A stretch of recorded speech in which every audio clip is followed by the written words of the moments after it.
Boa noite. Boa noite, Miguel. Boa noite. Miguel hoje vai continuar com a gente. Mandei para o Teseu o card, daí ele falou assim: opa, o Miguel foi incorporado no Fórum Sindical. Eu falei, eu acho que durante o período eleitoral vai ser mesmo. Gente, hoje nossa dinâmica, então, ó, em primeiro lugar, bem-vindo, bem-vinda, bem-vinde a mais um Fórum Sindical, um programa da revista Fórum em parceria com os sindicatos petroleiros Norte Fluminense. Hoje a gente vai discutir saúde, SUS. Eu até falei para o Arthur Quioro, que é o nosso convidado, junto com a Mônica Seixas, a codeputada de um coletivo da Assembleia Legislativa do Estado de São Paulo, que também trata muito de saúde, vai nos ajudar aqui no debate. Eu disse para o Teseu chegar cedo, Teseu, porque eu tinha uma surpresa para o Teseu. Hoje chegou um vídeo para mim, eu queria que o Guilherme subisse antes da gente trazer nossos convidados, porque eu achei tão fofo, e ele tem tão a ver com os debates que a gente faz aqui no Fórum Sindical, e é uma homenagem também aos petroleiros do Norte Fluminense. Bota aí, Gui. Oi, Orlando, eu quero te agradecer esta bela camisa de petroleiro, esse jaleco. A todos os petroleiros do Brasil, eu tenho a honra de agradecer, né, este uniforme. Vocês que defendem a nossa Petrobras, patrimônio de todos os brasileiros. E vocês, petroleiros, Sindipetro, FUP, vocês que são o maior patrimônio desta empresa. Os brasileiros que acreditam no nosso país, que acreditam nas nossas riquezas e que lutam por ele. Lutam com a letra L. Muito obrigado por essa beleza de jaleco que eu vou usar. Que graça que ele fez. E aí, Teseu, ficou emocionado? Cadê o Teseu? Muito, com certeza. Orlando também, um companheiro de luta. Orlando manda um abraço para o Orlando, Chico. E é isso, a gente ficou muito feliz, né? A gente estava tentando fazer. O Tadeu, que é nosso querido também, coordenador aqui de comunicação do Sindipetro NF da FUP, fazendo esse meio de campo junto com o Orlando. E aí chegou às mãos do nosso grandioso Chico Pinheiro, o nosso jaleco aqui da FUP, da Petrobras, do Sindipetro NF, dos Sindipetros, né? Que de fato tem virado esse manto sagrado da luta, né? Então, tem gente que recebeu uns dias atrás, viu, Miguel? Você já tem há muito tempo, Miguel já tem. Eu tenho. Teseu, o Orlando que você se refere, qual é? Orlando Calheiros. Calheiros. Ah, poxa, legal. Eu acompanho o trabalho dele, super legal. Normosa, é isso aí. Muito bem. E eu adorei o L de luta. L de luta é maravilhoso. É maravilhoso. Maria, deixa eu só fazer um anúncio aqui rapidinho para o pessoal, para a audiência, que daqui a pouco sai os Datafolhas regionais. Hoje sai o Datafolha Nacional, muita gente está com expectativa, é uma pesquisa de um grande alcance, pesquisa grande, com quase 6 mil entrevistados, ela sai por volta de 9 horas da noite. A gente não deve pegar aqui. Mas sai os regionais, São Paulo, Minas e Rio, às 7 horas da noite. Então, a gente ainda vai pegar aqui no programa, assim que sair, eu trago aqui para a gente. Isso. Né? Isso. Eu ia avisar a dinâmica. A gente vai receber, então, que ouro vem para dentro da nossa sala. Cadê você? Saiu? Não, tá aí, imagina.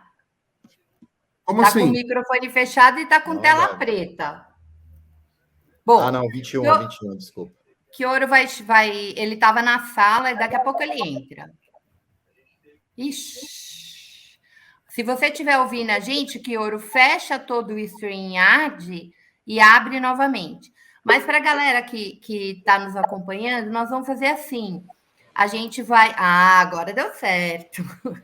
Tudo bem? Fala um pouquinho para a gente. Boa noite a todos. Miguel, Maria Flor, Teseu, prazer estar com vocês. Para a gente é uma honra ter um ex-ministro como você, Chiora. A gente vai falar muito de como foi a sua gestão, do Padilha, do Humberto Costa, né? A saudade que a gente tem de quando a gente tinha um Ministério da Saúde que realmente era comprometido com a vida, né? Vamos falar bastante disso. Daqui a pouquinho chega a Mônica. Então, a dinâmica do nosso programa vai ser assim: Chiora, você ainda está em Portugal? Estou ainda. Então, o Chioro está umas 4 horas na nossa frente, então a gente vai deixar ele falar, para ele, se ele cansar, ele poder ir embora e a gente fica com a Mônica. Mas a ideia, enquanto a gente está aqui na nossa entrevista, Miguel vai fazer pergunta, eu vou fazer, Teseu vai fazer, o Miguel também vai ficar de olho no Datafolha para a gente ir dando uns break news ao longo da nossa entrevista, tá bom? Chioro, então eu vou começar. Antes disso, eu vi muita gente me dando boa noite para toda a nossa audiência. A gente está muito feliz de vocês continuarem aqui. Fiquem, porque este é um ministro da Saúde que assim, é com M maiúsculo. Depois que a gente teve Pazuello, Queiroga, essa tralha que a gente teve aí, né, da necropolítica, a gente precisa recuperar o que esse país já foi, o que o SUS já foi. E o Arthur Chioro, ele tem uma diferença que eu acho, assim como Padilha também, enfim, como vários ministros da saúde que a gente teve, um compromisso muito grande, né, numa luta da militância pelo SUS. Eles são responsáveis por a gente ter um SUS na Constituição. Eu acho que essa é a grande diferença. Não é qualquer médico, né? É um médico sanitarista, que tem uma luta desde o movimento estudantil para que, de fato, a gente criasse um sistema único de saúde. Chioro, eu já trouxe a Tereza Campelo aqui, eu venho trazendo ex-ministros, venho trazendo trabalhadores para a gente falar da política de reconstrução desse país pós esse desastre chamado Bolsonaro, golpe e tudo mais. Então, eu queria começar... você que teve essa atuação no CONAS, CONASEM, em prefeituras, porque você começou lá com Davi Capistrano, né? Teve também em São Bernardo, com Luiz Marinho, enfim, ou seja, um médico sanitarista e gestor da onde a coisa acontece, que é no município. Como é que se começa a reconstrução, Chioro, pós-pandemia e pós essa bandalheira, né? Porque o que a gente viu, eu fico um pouco preocupada durante a campanha, porque a gente não está vendo, eu pelo menos não estou vendo aquilo que eu queria ver em termos de trazer a pandemia para esse debate e a barbárie que foi feita durante esse período, com o desmantelamento de tudo que a gente tinha de vacinas, com a grande corrupção em cima das vacinas, mas principalmente com esse horror que é a gestão patrimonialista, coronelista, que é o contrário do SUS. Né? O SUS ele tem uma coisa, e na administração, na sua administração, do Padilha, do Humberto Costa, o que a gente via? A gente via o pacto federativo e interfederativo. E a gente viu uma coisa que é fundamental, porque eu acho que o lugar onde a gente mais vê o que a gente queria da Constituição Cidadã é no SUS. Eu já fui para congresso de profissionais da saúde onde o usuário participava. Então, a gente tem os Conselhos Nacionais, o Conselho Nacional de Saúde, os estaduais, os municipais, há uma participação enorme das pessoas. E a gente viu tudo o contrário durante o período da pandemia e do golpe. E eu ainda digo mais, se não fosse os profissionais da saúde sérios, que têm esse compromisso com a cidadania, teria sido muito pior, né? Porque a gente via algumas denúncias saindo dos próprios agentes. Então, eu queria que você falasse um pouco assim, se o Chioro fosse fazer o discurso de posse hoje, eu estou antecipando uma posse aqui, mas assim, você naquele discurso de 2014 recupera, né, uma série de coisas que o PT já tinha feito em termos de gestão, mas da luta toda da reforma sanitarista. É muito bonito esse discurso. Eu aconselho todo mundo ler o discurso do Chioro de fevereiro de 2014, que é uma síntese do que foi a política nacional do PT para a saúde. Então, pós-Bolsonaro, o que a gente faz, Chioro? Por onde a gente começa para reconstruir esse negócio? Olha, em primeiro lugar, assim, acho que essa sua introdução é muito importante para dar um pano de fundo no qual o presidente Lula e a equipe que ele vai constituir para dirigir esse país a partir de janeiro, né, de 2023 vão ter. Eu fui da equipe do Humberto Costa em 2003. Né? Eu era diretor de atenção especializada, fui responsável pela criação do SAMU, de outras tarefas sob a liderança do Humberto, e eu quero dizer para você o seguinte: a gente pegou o Ministério da Saúde numa situação muito complicada, mas nem de perto, mesmo com todo o desastre que foi aquele fim de governo Fernando Henrique Cardoso, nem de perto se assemelha à situação, ao quadro desafiador que a gente vive hoje. E eu vou dizer por quê. O SUS foi construído, como você bem disse, na perspectiva da produção de um Estado que tomasse a questão do direito à saúde como um direito universal. Por mais que a gente tenha muitas contradições ao longo desses 30 e tantos anos, particularmente na relação público-privado, né, dificuldades no campo do financiamento, que os nossos governos não resolveram e que precisariam resolver. O próprio presidente Lula, numa reunião que teve com a gente recentemente, com os ex-ministros, ele nos confessou e disse: olha, eu tenho um débito com o SUS, eu quero fazer com a saúde a mesma coisa que eu fiz com a educação, né, do ponto de vista de eleição para um patamar de prioridade. Mas veja, a partir do golpe de 2016, foram dadas as condições para a associação entre um projeto autoritário, fascista, e, ao mesmo tempo, a implementação, de forma extremamente radical, de uma agenda neoliberal, que se expressa, do ponto de vista das políticas públicas, de maneira absolutamente radicalizada. No caso, por exemplo, da assistência social, numa brutal exclusão das populações vulnerabilizadas, que se traduz no retorno da fome e da insegurança alimentar nos patamares escandalosos que a gente vê hoje. No caso da educação, numa profunda precarização, que eu acho que não tem maior exemplo do que a incapacidade de fazer qualquer movimento para tentar minimamente recuperar o tempo perdido ao longo da pandemia. A evasão escolar, a evasão dos meninos que estão na universidade, né? Os déficits de aprendizagem e tal. Na área da saúde, o preço é um preço muito imediato, porque o preço é a sobrevivência, é a morte, né? Então, o que a gente vê, só para você ter uma noção, Fro, o Brasil não perdia, não deixava de crescer o tempo de expectativa média de vida há mais de 70 anos. Sabe o que é? Há 70 anos a população brasileira foi progressivamente vivendo, mas claro que nos últimos anos isso se acelerou. Só para você ter uma noção, entre 2003 e 2016, os brasileiros ganharam 4 anos e 9 meses a mais de vida. Isso é produzir uma transição demográfica que é fruto de políticas sociais, em particular do SUS. A mortalidade infantil vinha reduzindo em patamares históricos. O Lula pegou com 23, a Dilma no golpe entregou com 13. Tudo isso foi revertido. A gente manteve, e aí é uma conquista, inclusive, anterior à do SUS, um programa nacional de vacinação que é um exemplo em termos mundial.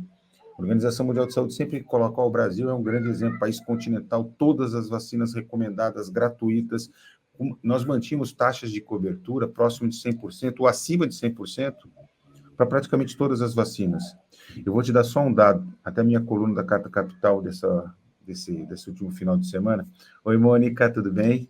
Prazer estar com você, viu, querida? A minha coluna da Carta Capital, eu destaquei isso. Se a gente pegar as 8 vacinas que são obrigatórias no calendário para os menores de 1 ano, nenhuma delas está dentro da taxa de cobertura vacinal recomendada. Só para você ter uma noção, a de tuberculose está em 70%. Só que assim, não dá para botar a culpa na pandemia, porque a tuberculose, os bebês são vacinados na maternidade, né? Nós estamos com 69% de taxa de cobertura para poliomielite, ou seja, um baita de um risco de voltar à paralisia infantil, que estava erradicada há mais de 15 anos. Sarampo é a mesma coisa.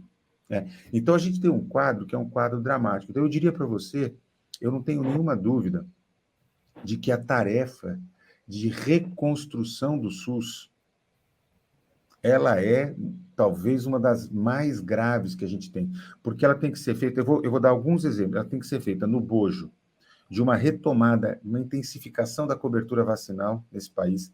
Então, os primeiros meses vão ter que ser dedicados a sair catando criança, idoso, gestante, que é para a gente não ter esse monte de coisa de volta. Então, nós vamos ter que fazer Arthur, isso. deixa eu só te cortar para uma Claro. coisa, que eu acho que depois é um debate que a gente tem que fazer. O Brasil tem 120 anos de história de vacinação e imunização. Mas a gente vê, desde do Bolsonaro para cá, o que a gente tem visto é uma campanha negacionista profunda. E a gente tem visto, e isso tem um impacto na classe média muito grande, de não estarem vacinando suas crianças. A questão, para além da gente fazer essa busca ativa, é também trabalhar na mentalidade. A gente vai ter que ter esse desafio para reconstruir a mentalidade das mães, enfim, principalmente. É um estrago. O que o Bolsonaro fez, ele associou um pequeno universo de classe média, que tem uma visão extremamente individualista, liberal, né? Às vezes até baseada em medicina natural, medicina, enfim. Não vou nem entrar nesse tema, mas assim, era residual. Estava ali na classe média. Aliás, é um movimento que também você vê na Europa, vê nos Estados Unidos, etc. Mas o que ele fez com as fake news foi colocar em dúvida a credibilidade de um sistema que vem salvando vidas, né? Que praticamente zerou a mortalidade por tétano neonatal, por tétano na gestação, né? Controlou a difteria, praticamente erradicando a difteria, o sarampo, a rubéola, a coqueluche, tinha controlado os casos graves, porque a tuberculose, particularmente a meningite por tuberculose, a meningococcemia. Você veja que a gente enfrentou H1N1 e saímos bem, né?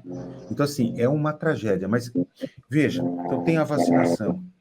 Você tem uma fila imensa de pessoas, né, que precisam de consultas especializadas, precisam de cirurgias, precisam de exames, precisam, enfim, de um monte de coisa que já era grande antes da pandemia, e a partir da pandemia se avolumou. Eu vou te dizer aí, como professor e como médico, a gente está vendo agora casos chegando em estadiamento de câncer, como a gente já não via há 20, 30 anos. Isso é descuido, isso é descaso. Não das pessoas, mas do sistema. Hoje, 54% dos casos de câncer são diagnosticados na cidade de São Paulo, com toda a rede que tem, na rede de emergência. Sabe o que significa? Que as pessoas começam a ter o câncer se desenvolve, elas começam a ter sinais e sintomas, se perde toda uma oportunidade de tratamento, diagnóstico e tratamento precoce, e as pessoas chegam já no estado do câncer, em que a chance de sobrevivência, ou o gasto, ou o sofrimento dela e da sua família são muito mais acentuados. Isso vale para hipertensão, isso vale para diabetes, isso vale para as doenças degenerativas, vale para tudo. Hemodiálise. Vamos além. Bolsonaro, e aí já começou com o Mandetta, aquele que vestiu o jaleco do SUS do carnaval, foi literalmente no carnaval e pegou bem, e aí não largou mais, mas que sempre foi um adversário do SUS. Eles destruíram a nossa atenção básica. Não só o programa Mais Médicos, mas todo o cuidado multidisciplinar, o trabalho dos NASFs, o apoio aos municípios. Fizeram uma mudança no modelo de financiamento, destruíram a nossa atenção básica, né? Eles destruíram a nossa saúde bucal, o programa Brasil Sorridente. Eles detonaram com a reforma psiquiátrica, né? E aí, novamente, a associação entre interesse privado, né? Fazendo o quê? Trazendo de volta a lógica manicomial, trazendo a contratação de hospícios, trazendo o eletrochoque, contratando e pagando comunidade terapêutica, né? Ou seja, revertendo a política que a gente vinha construindo, o movimento sanitário, a esquerda, enfim, o SUS vinha construindo. Mas vamos em frente. Eles deixaram as santas casas quebrarem. Eles arrebentaram com o pacto interfederativo, como você falou. Quer dizer, o SUS, só para quem está nos acompanhando, que não é da área da saúde, né, você imagina o seguinte, vários países têm comandos centralizados da saúde. Portugal é federal, a França é federal, a Espanha, o Canadá são provinciais, que seria o equivalente ao governo do Estado. O Brasil, pelas características da Constituição, ele exige que tenha uma articulação entre a União, os estados e os municípios. Os 5.570 municípios têm responsabilidades, os 26 estados, o Distrito Federal e o governo federal. Para colocar essa engenharia administrativa, política, institucional para funcionar, precisa sentar, precisa negociar, precisa coordenar, precisa pactuar de forma solidária e de forma cooperativa. O que os caras fizeram? Eles estabeleceram uma lógica de confronto. É um federalismo de confrontação. Ou seja, é um pega para capar. E nessa lógica é muito interessante. Por quê? Porque no pega para capar, eu não tenho mais que prestar contas para estados e para municípios, eu não tenho que prestar conta para o Conselho Nacional de Saúde, para o Congresso Nacional, eu faço o que eu quero, e aí é que entra a margem para o processo de privatização da saúde. Então, assim, estoura o SUS, e não tem como, um país de dimensão continental, 214, 215 milhões de pessoas, com essa estrutura heterogênea, essa desigualdade social, nós precisamos de um governo para coordenar o SUS em âmbito nacional. Não é para executar, não, porque para executar os municípios e os estados vão fazer isso de forma descentralizada. Mas a coordenação técnico-política, a lógica de financiamento tem que emergir do Ministério da Saúde. E o que a gente vê é que esse ator político, ele foi ocupado por forças, né, reacionárias, ligadas às Forças Armadas, ligadas ao Centrão. E veja, e aí eu quero deixar isso muito claro para quem está nos acompanhando, não se trata de um governo incompetente. O Bolsonaro não é incompetente, o Pazuello não era incompetente, o Queiroga, atual ministro, não é incompetente. Eles estão produzindo uma cartilha, um certo modo de governar. É uma governamentalidade que é regida por uma lógica que associa a destruição, né, da política do SUS como uma política de Estado, para nas suas entranhas ir abrindo espaço, e esgarçando, e produzindo a entrada progressiva do setor privado. Ou seja, eu decreto a falência do público e apresento como solução o privado. Veja, tem muita gente que acha que privatização é só entregar para uma empresa privada gerir. Mas quando a gente olha para o orçamento secreto, quando a gente olha para as emendas parlamentares, esta é uma forma absurda de privatização. Por quê? Porque uma figura define milhões de reais de investimento à revelia de todo o processo. Isso é privatização.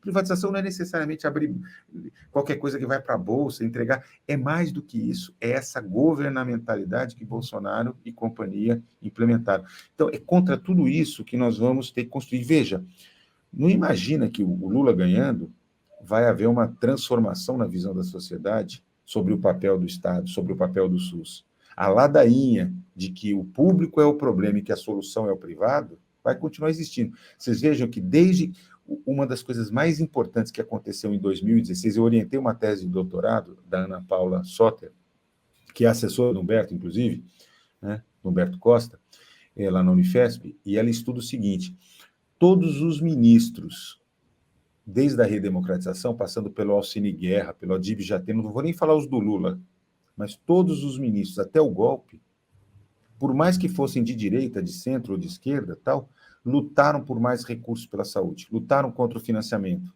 faziam um discurso, cada um do seu jeito, né, de defesa do SUS. A partir de 2016, você tem uma ruptura dessa narrativa. Os caras passam a dizer o seguinte: não, o problema do SUS é governança. Ou seja, quando ele diz que o problema do SUS é governança, ele está dizendo assim: quem que entende de gestão? Quem entende de gestão é o privado. Então, entrega para o privado. Então, a gente não precisa de mais dinheiro, mas não é verdade. Porque, no fundo, eles também disputam o fundo público. E de que maneira? Da maneira mais sórdida. Não é colocando sob discussão no Congresso Nacional, com o Conselho Nacional de Saúde, com os gestores, mas é capturando a partir dessas lógicas. E as emendas impositivas, as emendas secretas, são a expressão mais clara. A Mônica sabe muito bem do que eu estou falando, tem uma experiência parlamentar, coparlamentar, né? E ela sabe do que eu estou falando, ela sabe o quanto que isso produz iniquidade. Você veja, já vou passar a palavra, porque eu sei que a gente precisa rodar, mas eu quero só dar um dado. Nós fechamos, eu vou pegar o dado de antes de da pandemia. Somando o que os municípios, os estados e a União vinham aplicando em saúde, nós estávamos colocando por dia, Teseu, R$ 3,80 por habitante para garantir das vacinas ao transplante. É menos que uma passagem de ônibus de ida. 3, né? R$ 3,80. É tão absurdo. Então, quem está nos acompanhando, para garantir das vacinas ao transplante, tratamento de doenças raras, cirurgias, vigilância mental, sanitária, vacina, tudo, saúde do trabalhador, tudo R$ 3,80. Ou seja, a gente já vinha de uma lógica de financiamento. Então, o que a emenda do teto fez foi exatamente produzir a desestruturação. Então, eu quero só voltar à tua pergunta inicial, Fro.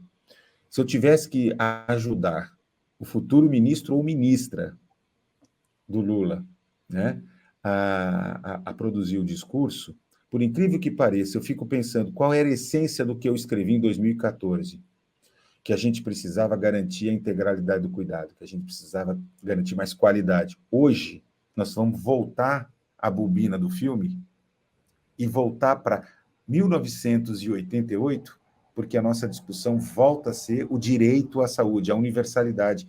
É triste, mas é esse o tema central da disputa hoje. E veja, a pandemia mostrou o quanto que desenvolvimento econômico e saúde estão diretamente associados, o quanto que democracia, desenvolvimento social e saúde e desenvolvimento social, pode botar em que ordem for, estão intimamente relacionados. A gente não vai para frente, a gente não vai ter soberania se a gente não fizer uma aposta na produção de mais saúde. A gente não vai ter desenvolvimento econômico. Inclusive, nas diretrizes da chapa Lula-Alckmin, o complexo de produção industrial da saúde é um dos focos, né, para a gente começar a reindustrialização. Oi, Mônica, querida, tudo bem? Bem-vinda, que bom tê-la aqui. A Mônica é essa potência que a gente vê aí, é uma das minhas co-deputadas mais queridas e atuantes. Eu tenho um enorme prazer de tê-la aqui e tê-la com que ouro. Ô, Mônica, a gente falou aqui, enquanto você não tinha chegado, a gente fez um retrospecto aí, né, das barbáries pós-pandemia, do negacionismo, da destruição.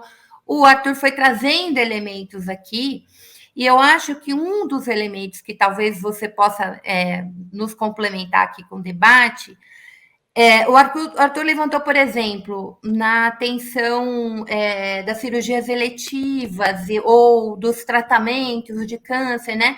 Como durante a pandemia, esse maluco estimulando as aglomerações, tirando máscara, etc. O que aconteceu? Colapsou o SUS.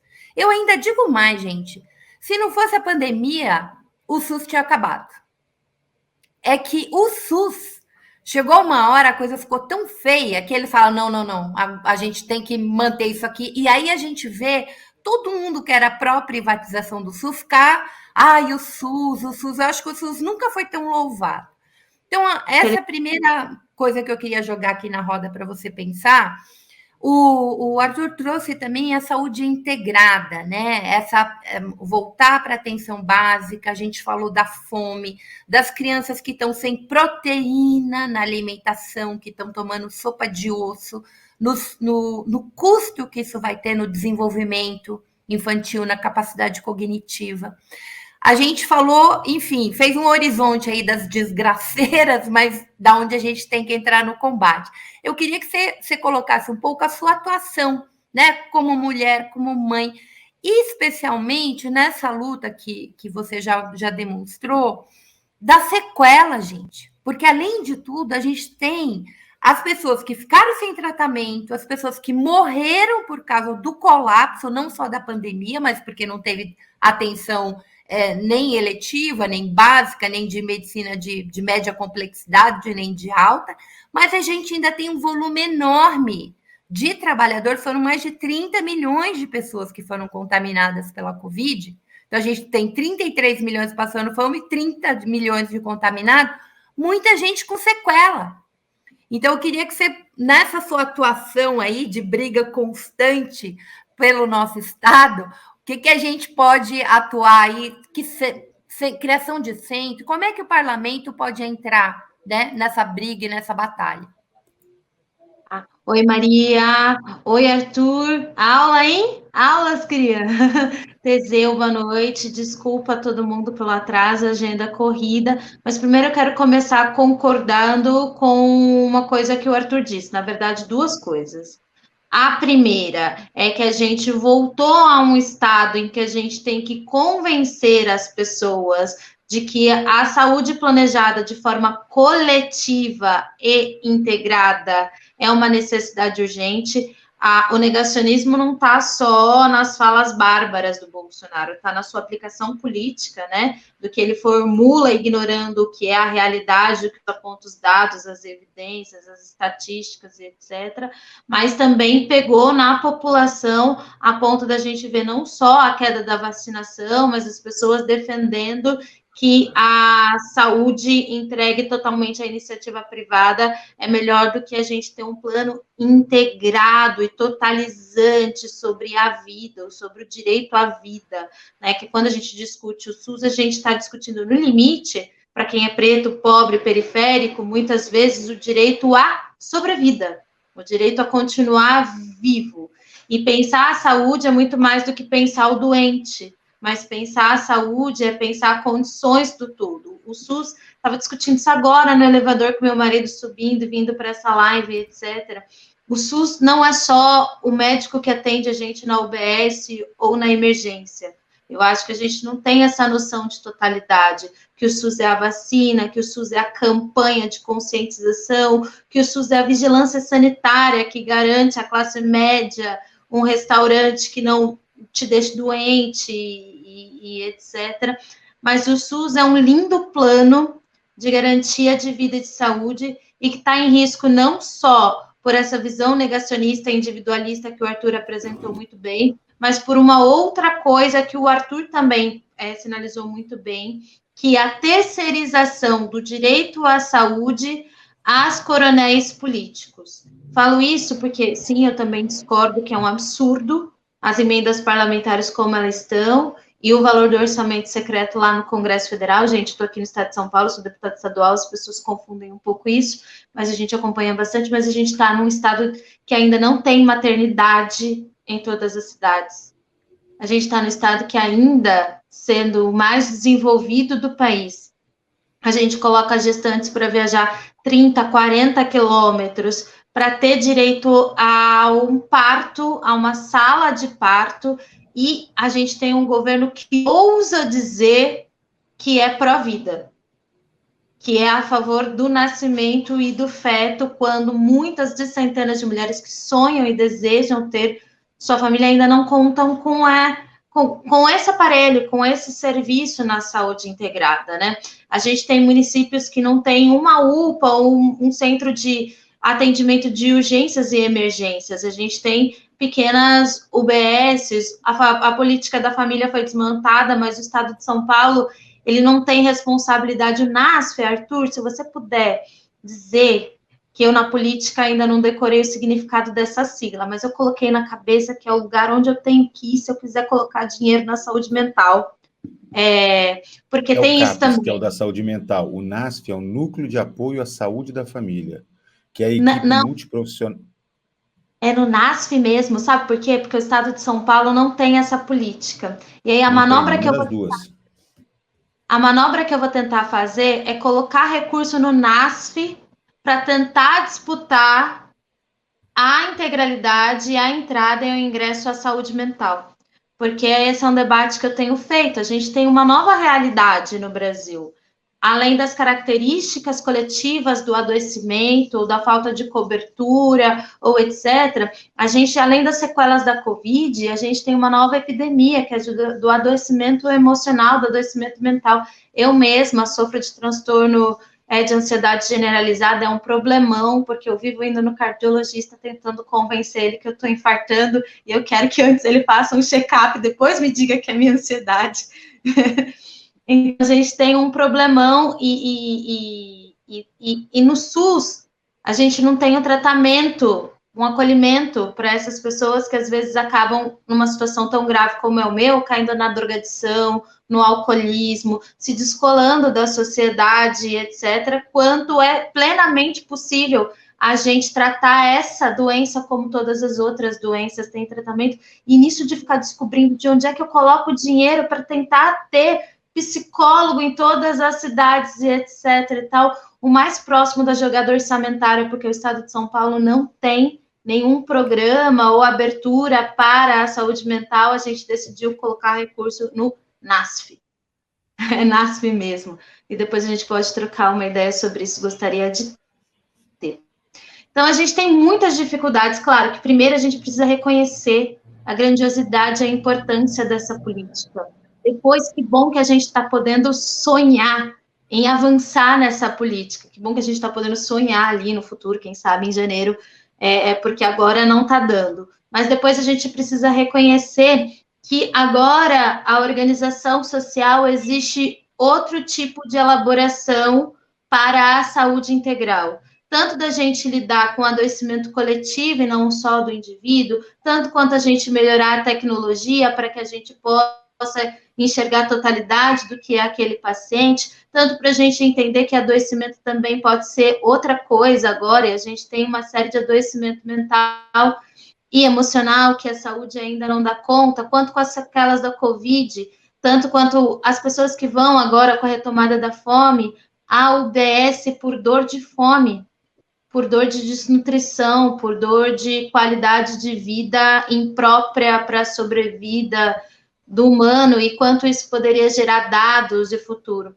Eu acho que, num primeiro momento, com certeza, a gente vai ter que fazer uma campanha massiva de vacinação, mas a gente também vai ter que investir muito numa outra campanha para formar a população para entender o quanto a prevenção, o quanto a relação com a saúde é importante para a gente, de fato, ter uma saúde, porque eu acho que tudo isso está muito descredibilizado.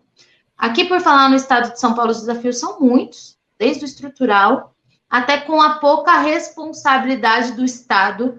A saúde, o SUS, é gerido tanto pela União, quanto pelos municípios, quanto pelos estados, que têm responsabilidades diferentes, mas de forma integrada, garante para a gente desde a saúde primária até a internação e cirurgia, passando pelos exames, ainda que de forma precária, mas a atuação do Estado de São Paulo cai muito bem nisso que o Arthur falou.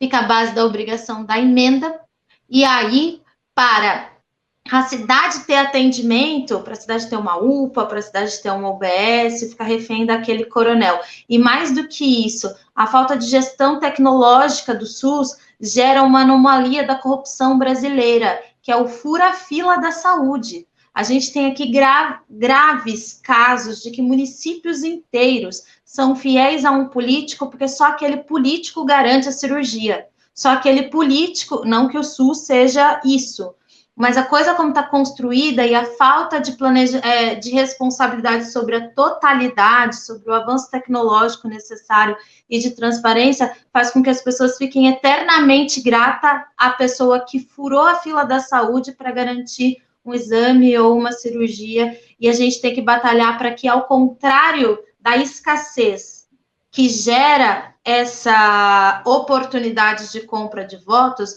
a gente precisa garantir mesmo o acesso à integral como um plano sistemático do governo e como política pública, para que nenhuma pessoa tenha que lidar como se fosse caridade, lidar como se fosse caridade, o que é direito. Sim, entende? Hoje a política está transformando em caridade o que há muito tempo a gente conquistou como direito, e saúde não é caridade. O SUS é um patrimônio do povo brasileiro e a gente tem que lutar pelo seu fortalecimento. A gente faz moeda política, né, dessa safadeza. Kiora, eu já passo para você, mas eu queria ler 2 superchats e também vou colocar o Teseu na roda. Guilherme, bota aí, acho que tem um novo membro, eu queria agradecê-lo. A Márcia, queria agradecê-la. Bem-vinda, Márcia. E tem o superchat da Mônica. Eu não entendi, Mônica, seu superchat. Só um toque. Outro dia fiquei por conta do Miguel e no meio da conversa ele queria mostrar um vídeo e você cortou. Eu cortei? Meu Deus. Agora entra você e eu saio. Você vai embora. Socorro.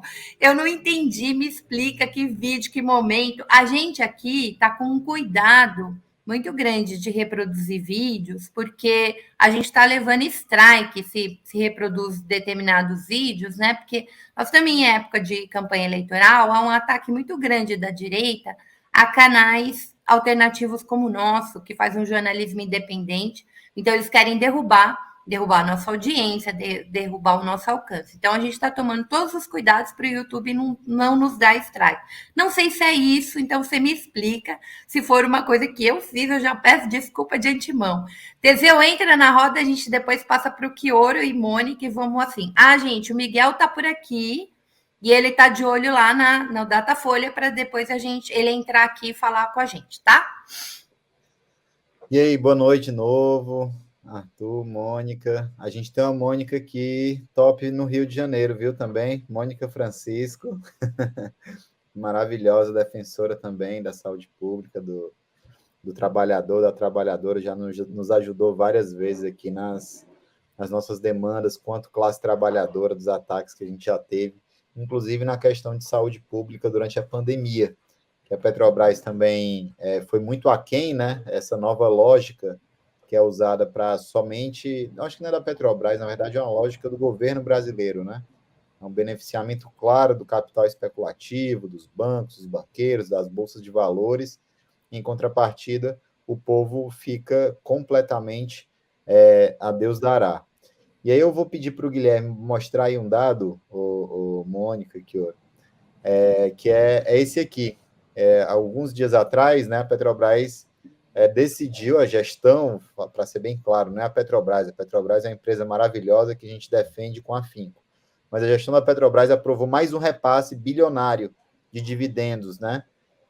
E foi recorde mundial, foi a empresa no mundo que mais repassou dividendo, e foi na monta de 136,9 bilhões de reais, que foi pagos em um semestre somente para acionistas. Isso nunca tinha acontecido na Petrobras. O normal de repasse por semestre, até antes do Bolsonaro chegar, até mesmo, acho que o Temer, na verdade, já aumentou muito, mas até antes do Bolsonaro, era bem menos do que isso. E aí, só volta lá, que tem o Gui, por favor. Eu estou querendo destacar aqui, o gasto em saúde no Brasil, 71,29 bilhões nesse mesmo período. Pode tirar aí. Então, é um absurdo isso. É um absurdo completo uma empresa como a Petrobras parar de investir no país, parar de investir nas pesquisas. Sempre teve, com várias universidades, em todas as áreas. Eu acho que convênios e, enfim, bolsas de pesquisa para poder incentivar a educação e a pesquisa, e, enfim, né, incentivar a economia, principalmente. E agora a gente tem mais gasto de dinheiro da Petrobras com dividendo que do país inteiro para a saúde ou para a educação. Então, é muito absurdo isso. É um dado curioso, eu acho que para vocês que debatem isso constantemente, para mim foi muito impactante. Eu não tinha noção, né? Mais do que o que gasta com educação no Brasil, mais do que gasta com saúde. É um absurdo, é mais, enfim, é isso, um beneficiamento claro. E aí, eu fiquei muito feliz, Fro, com esse debate de hoje, porque minha irmã é médica, né? E ela decidiu ser médica do trabalho. Ela é militante, é filiada ao Partido dos Trabalhadores, não é uma médica que decepcionou a família, né? Pelo contrário, ela só traz orgulho. E quando eu debato saúde, eu sempre falo que minha irmã é médica e não é bolsominion, não é coxinha, não é... Pelo contrário, é uma pessoa que decidiu seguir pelo caminho do bem. E aí, com isso, eu acho que era isso. Acho que a gente tentar colocar um pouco essa realidade do paralelo, né? Do mundo real do Bolsonaro com o mundo real do povo que está sofrendo, né? Era isso, Flor. Tá, joia. Eu vou passar a bola para o Arthur e para a Mônica, mas antes o Miguel tem um breaking news que já saiu São Paulo, né, Miguel? É isso aí, saiu Datafolha São Paulo. Boa noite, Mônica. Boa noite novamente, Arthur. Saiu Datafolha São Paulo, deixa eu colocar aqui na tela. Saiu para governador, né? Pesquisa Datafolha São Paulo, Haddad tem 35%, Tarcísio 21%, Rodrigo Garcia 15%. Né? O Haddad continua com uma liderança muito firme, ele oscilou um pouquinho para baixo, dentro da margem de erro. O Tarcísio se distanciou do Rodrigo, o Rodrigo também cresceu um pouco, mas está distante do Tarcísio. Então, esse é o cenário. O Haddad com uma liderança bem isolada, 35%, ou seja, 14 pontos acima do Tarcísio. Aparentemente, teremos o segundo turno entre o Haddad e o Tarcísio. Tem também aqui já um cenário de segundo turno. Eu vou colocar aqui o gráfico. A espontânea aqui, o Haddad com 17%, Tarcísio com 13%. O gráficozinho de segundo turno. O Haddad, numa simulação de segundo turno entre Haddad e Rodrigo Garcia, o Haddad teria 48 contra 38 do Rodrigo. No caso de um segundo turno entre o Haddad e o Tarcísio, que é o que mais provável, né? O Haddad teria 51% contra 36% do Tarcísio, ou seja, também teria uma vitória tranquila no segundo turno. Por enquanto é só, Maria. Daqui a pouco eu trago mais coisas. Muito bem. Quioro, então, eu estou passando a bola para ti, depois eu passo para a Mônica, que já deve estar bem animada com essa pesquisa do Datafolha. Eu estou bastante animada, mas deixa eu fazer um parênteses. O povinho, como diz lá na minha terra, lazarento esse de São Paulo, que depois de 35 anos do PSDB, elege uma alternativa mais à direita. Claro que a gente está feliz que o Haddad está consolidado na liderança, mas chama a atenção a ascensão do Tarcísio superando o PSDB, o que chama a atenção sobre a característica desse estado de São Paulo, o tamanho do desafio que a gente tem aqui no Sul. Como é que depois desse massacre que foi o governo João Dória sobre os serviços públicos, sobre os serviços a população mais venerável e etc., o Tarcísio vem despontando junto ao Bolsonaro no estado de São Paulo. Ô, povinho, viu? Mas eu acho que essa polarização que está na sociedade, a gente estava discutindo aqui, gente, não tem como, né? Eu sempre falo para os meus amigos que São Paulo tem o pior e o melhor do Brasil. É de São Paulo também que vem a reação, né? Que vem a organização das periferias, né? E a resistência. Então, isso aqui é um planeta, gente. Olha, a população, os eleitores de São Paulo são quase o número de todos os eleitores do Nordeste. Isso, o nível de complexidade que a gente tem nesse estado tem a ver com a complexidade do problema e também da solução. Então, a gente também vem fazendo essas organizações coletivas para que isso aconteça. Então, eu sempre defendo São Paulo, não é porque eu sou cientista paulista, é porque ao olhar as complexidades que a gente tem aqui, o tamanho, né, dos problemas, porque São Paulo é o grande laboratório do capitalismo. Esse laboratório neoliberal, aqui, absolutamente tudo se experimenta aqui. Então, é também daqui que sai a resistência para enfrentar isso. Então, eu acho que a gente tem que estar com esse olhar o tempo inteiro, né? Do que a gente tem como problema e como é que a gente vai solucionar isso.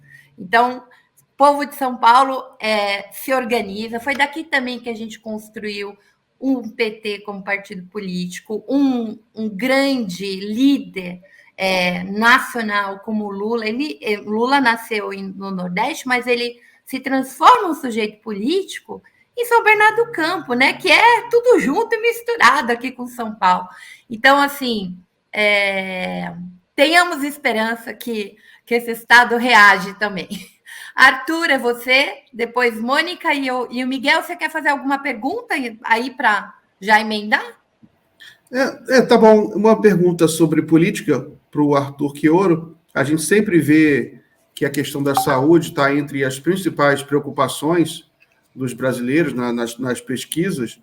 E se você acha que nessa eleição a questão de saúde, a questão da pandemia da gestão do Bolsonaro da pandemia, se você acha que ela vai marcar a decisão dos eleitores? Olha, vamos lá, eu quero voltar só um pouquinho à questão de São Paulo, né? Tem um dado que foi apresentado aí pelo Miguel que chama muita atenção, que é o fato de que no segundo turno, pelo menos na projeção que está apresentada, o Tarcísio praticamente o crescimento dele é muito pequeno, né? Ou seja, me parece que o crescimento dele se dá exatamente dentro da margem do rebanho, né? Só para ficar dentro de uma expressão que ficou cunhada, né? E acho que ele tende a atingir um certo patamar e vai ter muita dificuldade além. Pela primeira vez, para valer, né, a esquerda tem condições de ganhar as eleições do Estado de São Paulo. E eu acho que o Fernando Haddad está pronto para ser um baita governador, né? O cara, ainda mais em parceria com o Lula, de fazer uma grande transformação, porque São Paulo é, de fato, história de locomotiva é besteira, mas é uma potência, do ponto de vista político, econômico, da ciência, da tecnologia, da indústria, do agro, dos movimentos populares, da cultura, tal. Então, é muito importante. Mas, voltando um pouco, eu queria dizer que eu imaginava que o debate político já teria maior centralidade no tema da pandemia, particularmente dos resultados da gestão da pandemia por parte do governo. É claro que para o Bolsonaro não interessa fazer essa discussão. O Bolsonaro interessa recuperar mensalão, trabalhar no campo da Lava Jato, tentar envolver a Petrobras e ficar na discussão do tema da corrupção, porque para ele, inclusive, devolver tudo que ele e a família dele têm feito, ele uma cara de pau, né, uma capacidade de tergiversar, que é uma coisa impressionante.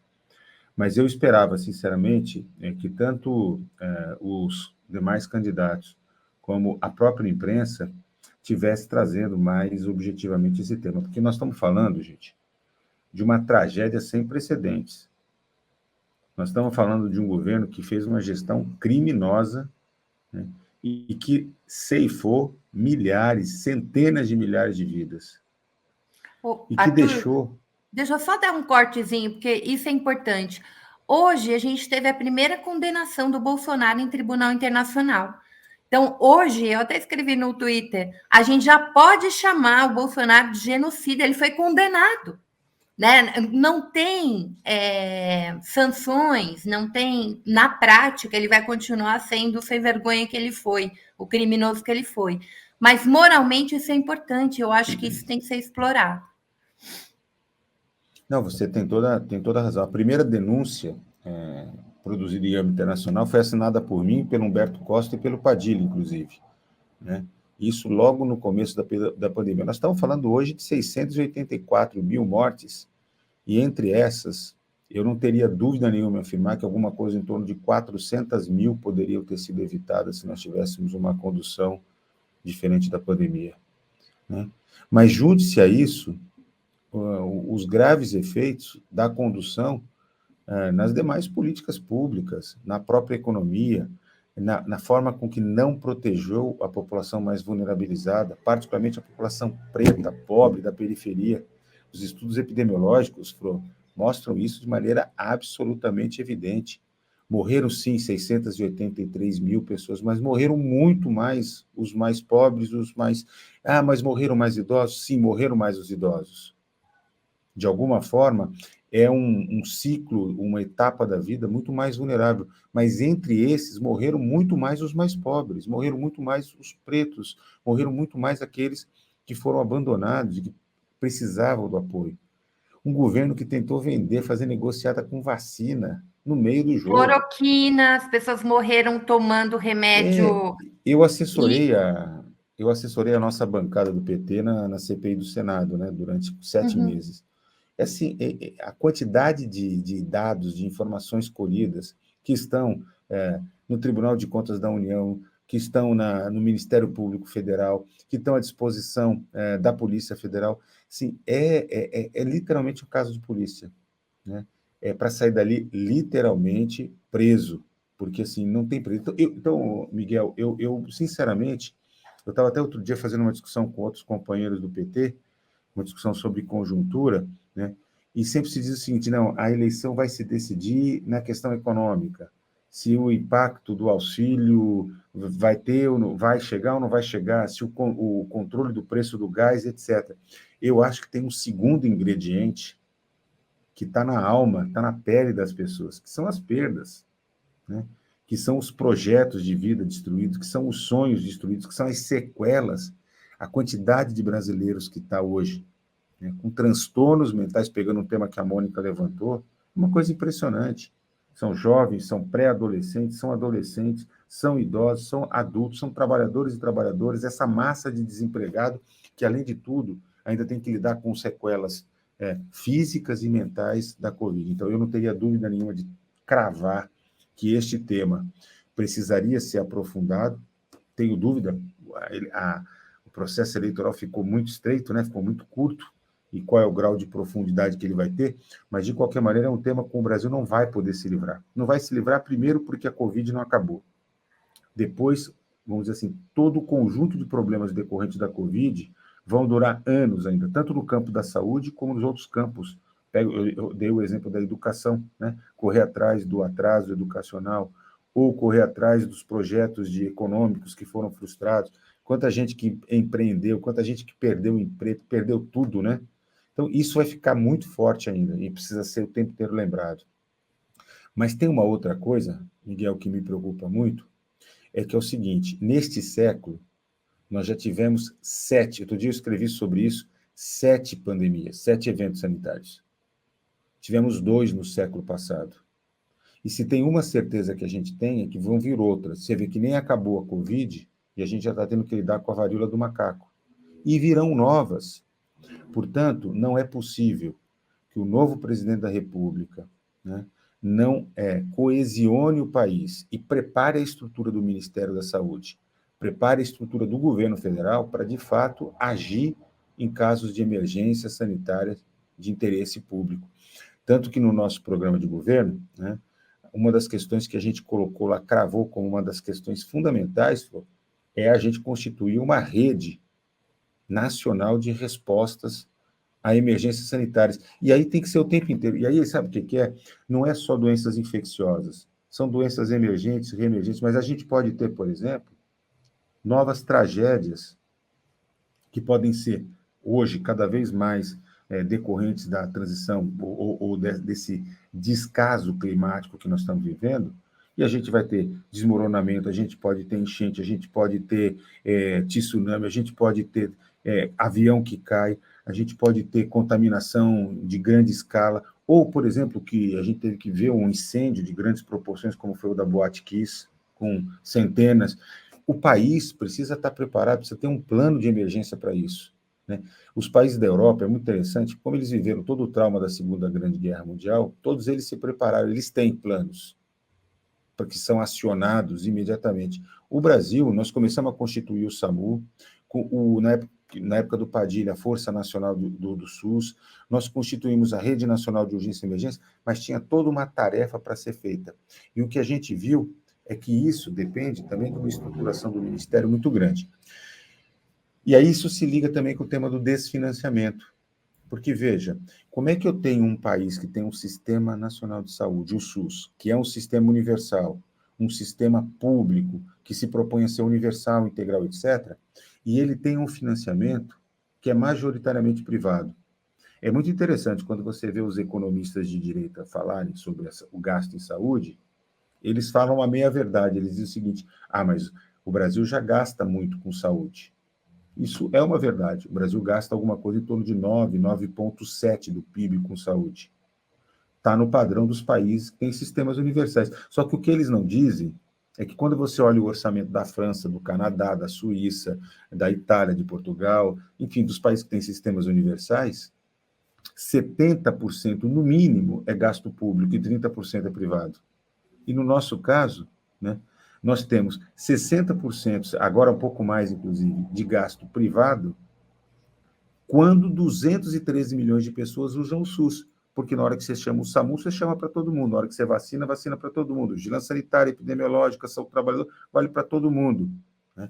Então, a gente está vivendo uma situação que é muito, muito delicada. E aí eu quero só associar mais um outro dado, que eu acho que é muito importante, que é um tema que quase não se fala, Fro, que é a destruição das políticas preventivas. Uhum. Você veja, nós tínhamos um programa de prevenção do tabagismo, que é um exemplo internacional, destruído com o favorecimento da indústria do tabaco. Toda a política de alimentação saudável que a gente vinha construindo, guia de alimentação para a população brasileira, tal, destruída, e abre espaço para a indústria dos ultraprocessados.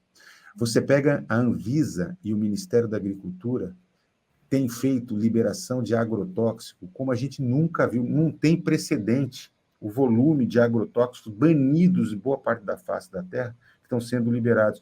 Então, A própria estratégia do armamento, às vezes as pessoas não têm muita noção. Quando os caras, por exemplo, tiram os radares das rodovias federais, ou armam a população, ou relaxam na legislação do trânsito, isso explode na saúde com essa massa de pessoas com problemas relacionados à violência, que vão no SAMU, no pronto-socorro, nas nossas UTIs, aumenta gasto, aumenta, enfim, morte prematura. Então, nós vamos ter também que repensar um pouco, eu vou chamar de uma maneira quase que poética, mas é o modo que a gente vai produzir a vida.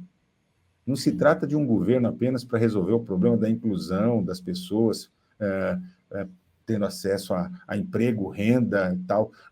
Nós temos que reinventar o jeito desse Brasil produzir o seu próprio futuro, porque do jeito que a gente está indo, nós estamos condenando o nosso futuro. Nós estamos, sim, detonando com o nosso meio ambiente, nós estamos produzindo câncer, nós estamos produzindo alterações mutagênicas, genéticas a médio e longo prazo. Nós estamos, assim, de fato, né? Olha, vou dar só mais um dado. Quando a gente não enfrenta a obesidade, quando a gente não garante da merenda escolar uma alimentação, direito à alimentação saudável, a gente está produzindo uma legião de pessoas desnutridas, não é isso? Mortalidade infantil e tal. Mas nós também estamos produzindo obesidade, porque é a comida mais fácil, mais barata, mais industrializada que acaba chegando. O que é a cesta básica? É macarrão, óleo, açúcar, não é isso? Que mata a fome, mas produz a obesidade, produz uma outra forma de alimentação. A médio e longo prazo, nós estamos produzindo gente com hipertensão, com diabetes, com câncer, com obesidade. Então, ou a gente repensa o que a gente quer para esse país, né? E aí repensar para valer. Né? E acho que essa talvez seja uma grande tarefa a ser iniciada pelo presidente Lula. Quando a gente diz que será um governo de reconstrução do país, às vezes as pessoas não têm muita noção do que isso significa, mas é mexer em coisas muito profundas. Sim. Eu vou dar um outro exemplo. Né? Nós não vamos resolver as tragédias que acontecem no estado de São Paulo hoje, ou no Rio de Janeiro, ou em Minas Gerais, se a gente não enfrentar o desmatamento da Amazônia. Ou seja, quer dizer, nós precisamos de soluções integradas. Por isso que eu acho que o presidente Lula é o cara mais preparado para convocar, não apenas governadores, prefeitos, mas convocar a sociedade para reconstruir esse país. Essa vai ser a tarefa. A saúde terá que ser reconstruída. Aquilo que eu comecei falando, a situação hoje é muito pior do que a gente encontrou em 2003, quando o presidente Lula assumiu pela primeira vez a presidência da República. Hoje é uma situação literalmente de terra arrasada. Né? E nós vamos enfrentar uma oposição sistemática. Por isso que eu quero chamar a atenção, e eu vou passar a bola, né, por uma questão da importância de fazer esse break news aí e dizer assim, o Haddad está na frente. E eu diria mais, a importância da gente ter deputados e deputadas, senadores e senadoras, né, porque não basta apenas depois a gente ficar reclamando, mas o Lula ganha a eleição e depois tem que sentar e negociar com esses partidos no Congresso Nacional, tem que aguentar, porque existe uma correlação de forças para a produção das políticas que passa pelo Congresso Nacional. Então, cada uma que está nos ouvindo, que está nos acompanhando nesse momento, tem que ter absolutamente clareza da importância de ter na Assembleia Legislativa do seu Estado, de ter na Câmara dos Deputados, de ter no Senado Federal gente de fato comprometida com um projeto para o país, né? Que dê sustentação às mudanças que o presidente Lula quer, pode e vai fazer. Mas depende de todos nós. O Miguel tem outra break news aí, que saiu Rio de Janeiro e Minas Gerais. Tem gente perguntando o número da Mônica. Eu vou sugerir para vocês fazerem uma outra coisa. Sigam a Mônica Seixas nas redes. Aí vocês têm todas as informações da Mônica. Eu não achei o Arthur. O Arthur tem que entrar na rede se não tá, viu, Arthur? Que eu fui marcar lá quem eram os convidados. Eu sou analógico, eu não sou digital ainda. Não, tem que vir. Olha a quantidade de coisa que você tem que contar para a gente. A disputa a gente também faz nas redes. E eu já queria avisá-los que esse papo que o Arthur trouxe, a Mônica é especialista, porque ela é uma ecossocialista. Semana que vem, a gente vai trazer 3 mulheres incríveis aqui para a gente fazer este debate. O que alimentação, saúde, meio ambiente, reforma agrária, reforma urbana, cuidar dos nossos rios, combater agrotóxico, fazer agroecologia, o que a gente olhar a cadeia global de suprimento, o que fica de ruim aqui e o lucro vai para onde? A gente tem que recriar uma nova lógica. A gente vai discutir isso no programa que vem, vocês não percam, que vai ter uma mulherada muito boa aqui. Acho que a Mônica até repete a vinda. Miguel, com você. Fechado, Miguel? Desculpe. Então, saiu pesquisa IPEC Rio de Janeiro e Minas Gerais. Deixa eu aumentar aqui, fica bem grandão. Enfim, saiu Rio de Janeiro e Minas Gerais, né? Então, tá aí, ó. Rio de Janeiro, o Cláudio Castro, que é o atual governador do partido do Bolsonaro, é o candidato do Bolsonaro, cresceu aí 5 pontos, foi para 31%.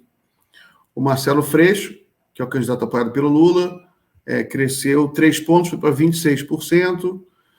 O Rodrigo Neves cresceu 2 pontos. Aparentemente, o cenário está consolidado. Vai ter um segundo turno no Rio de Janeiro entre Cláudio Castro e Marcelo Freixo. A pesquisa mostra também o cenário segundo turno, mais ou menos... Segundo turno aqui, ó. Aqui no cenário segundo turno, Castro teria 38%, foi para 44%, o Freixo oscilou para baixo 2 pontos, 37%. Então, nesse momento aí, o Castro está vencendo as eleições no cenário de segundo turno, né? Mas, de qualquer forma, vai ter um segundo turno, né? Segundo turno, as eleições devem se polarizar no Rio de Janeiro, é a minha análise, né? Eu acredito que o Freixo deve herdar muito voto aí do Lula. Vamos ver ainda, deve sair daqui a pouco também, qual é o percentual do Lula no Rio de Janeiro. E Minas Gerais. Deixa eu agora mudar aqui, compartilhar Minas Gerais. Minas Gerais, temos aqui o Zema bem na frente, né? O Zema, que é o atual governador do Novo, ele está com 52%, cresceu, ele tinha 47%, né? Com esses números ele ganha facilmente no primeiro turno. O Calil está com 22%, oscilou 1 ponto para baixo. Então, nesse cenário, se o Calil não reagir rápido, o Zema vai levar no primeiro turno em Minas Gerais. Carlos Viana, que os outros candidatos estão praticamente fora do jogo. Então, por enquanto é isso, Maria. Daqui a pouco eu trago mais coisas aí. Agora o seu microfone está fechado, Maria. Essas não foram notícias animadoras, alvissareiras. Eu prefiro quando você vem com boas notícias. Não, tá curioso esse país, né, gente? Porque a gente tem uma preferência do Lula praticamente em nível nacional. No Rio, o Lula estava na frente, em Minas, o Lula estava na frente, São Paulo, que é uma coisa impressionante, ele estava na frente. Mas os candidatos que, em teoria, né, são da chapa, enfim, não estão conseguindo pegar esses votos do Lula. Eu achei que em Minas o Calil levaria mais fácil isso. A diferença seria porque o Zema é um desastre, né? É uma administração que até hoje tem lama, gente, tóxica no quintal das pessoas. Nem isso se limpou. A gente está aqui falando de meio ambiente, imagina a quantidade de contaminação.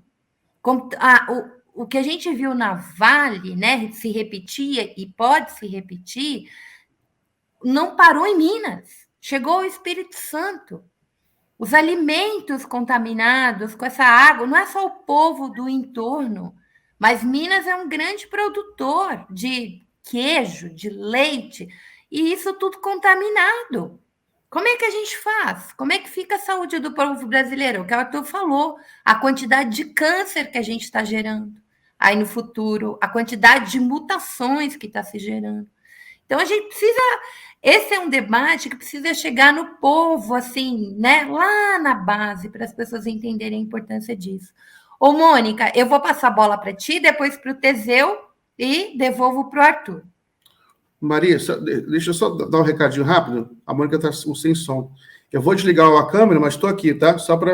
Eu estou olhando aqui as notícias, vou desligar um pouquinho a câmera, mas estou acompanhando o debate. Eu continuo sem som? Não, tá com som. Tá.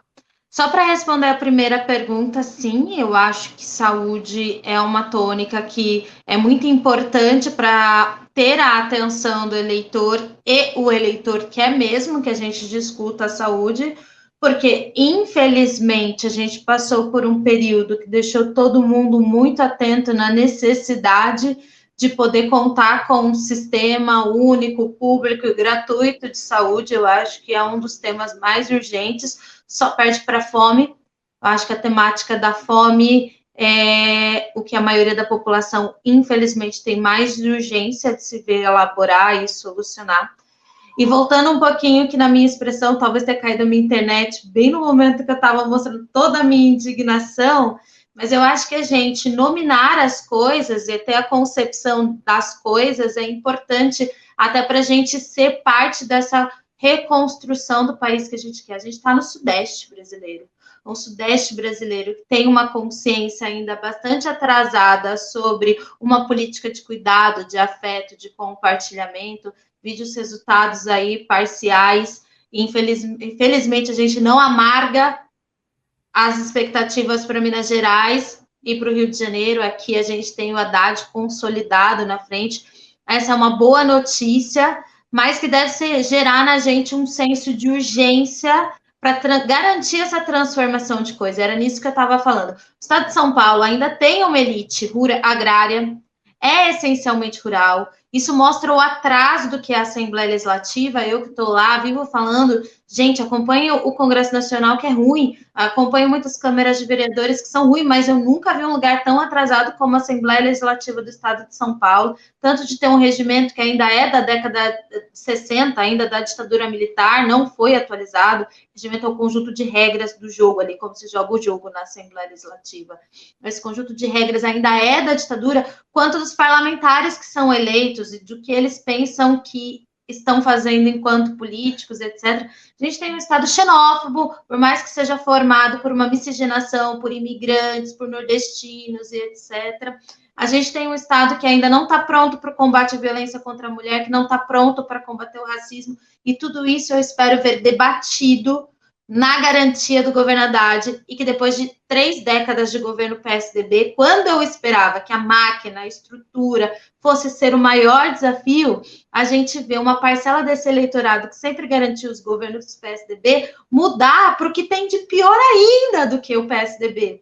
Então a gente tem que, não pode agora nesse momento baixar a guarda.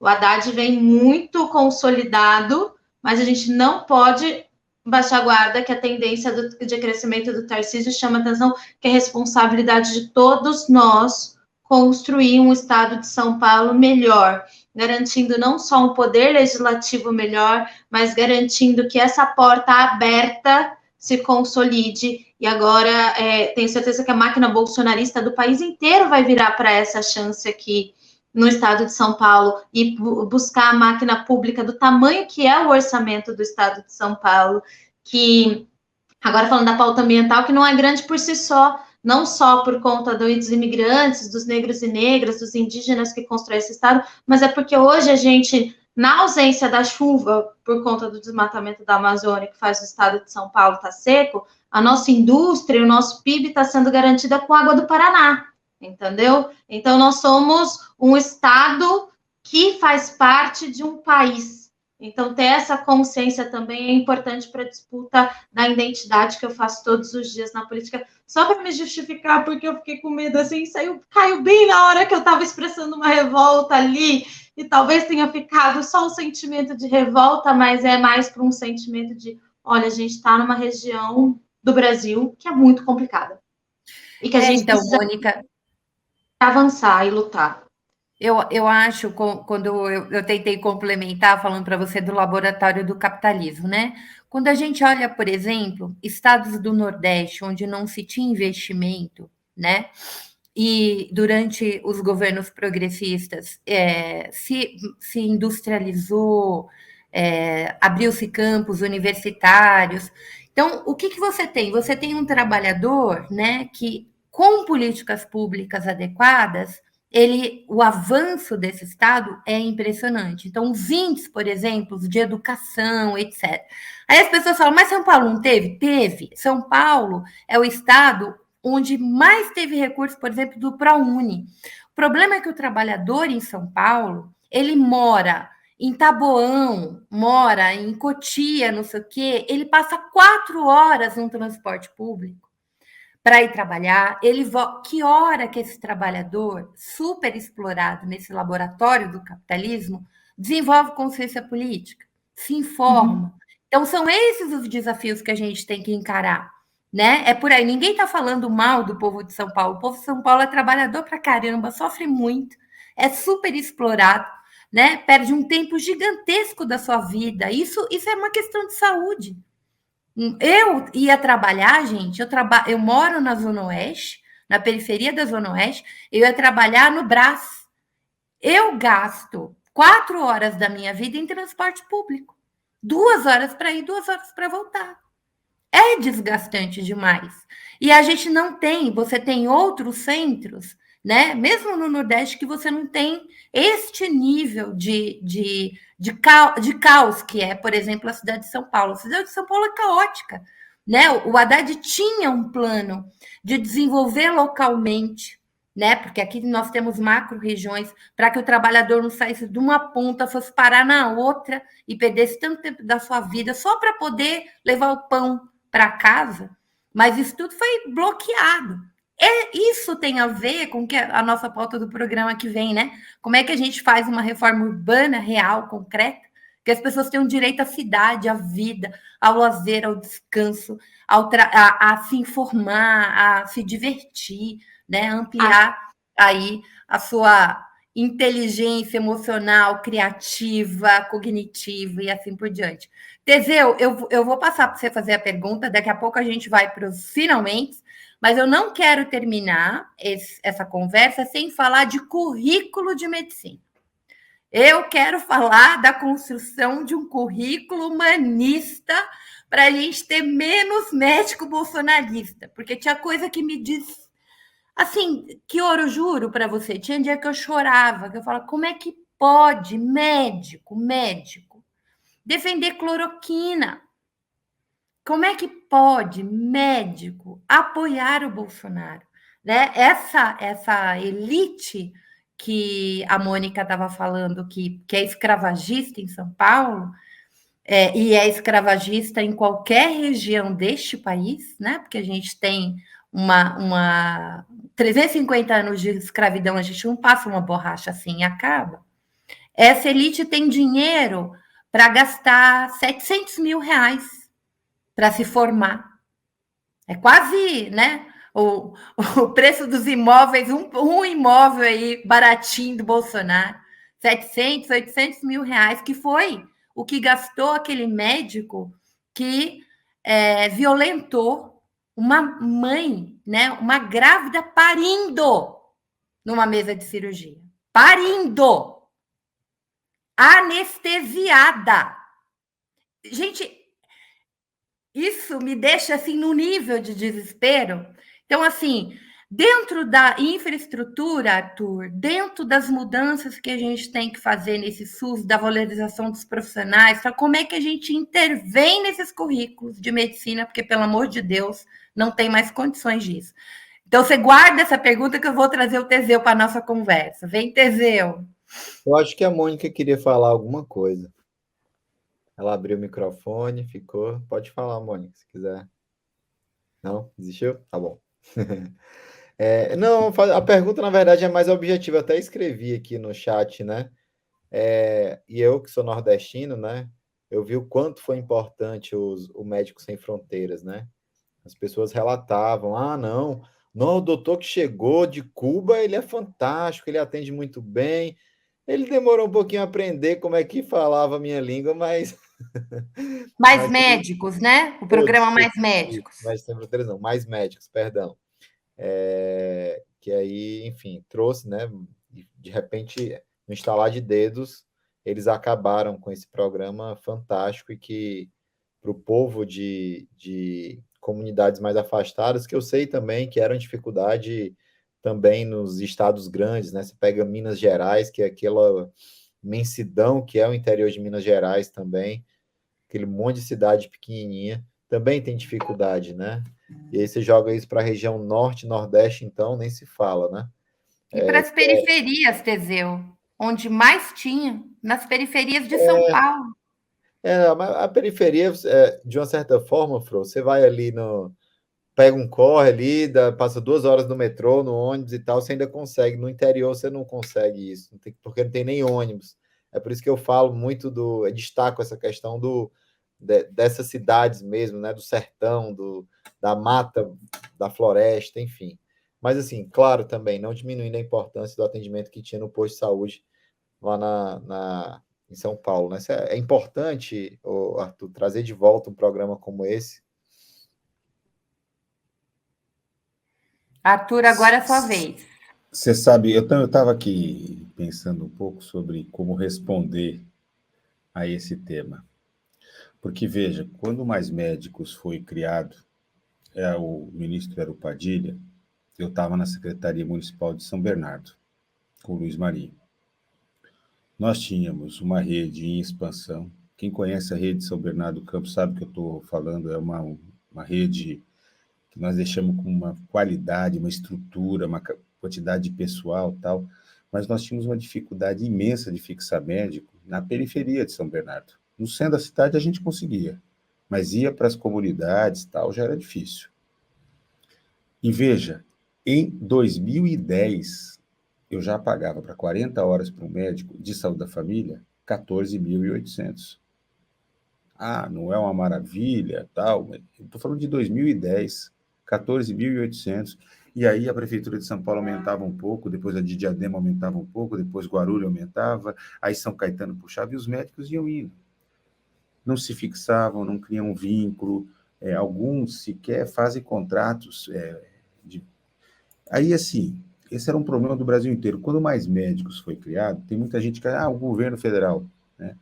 Mas, na verdade, era uma grande demanda das prefeituras de todo o país, porque havia tido, ao longo do governo do Lula e do primeiro governo da presidenta Dilma, um grande estímulo, um grande investimento de recursos para fazer expansão da rede, criar novas unidades básicas, NASFs, CAPs, UPAs, hospitais, etc., né?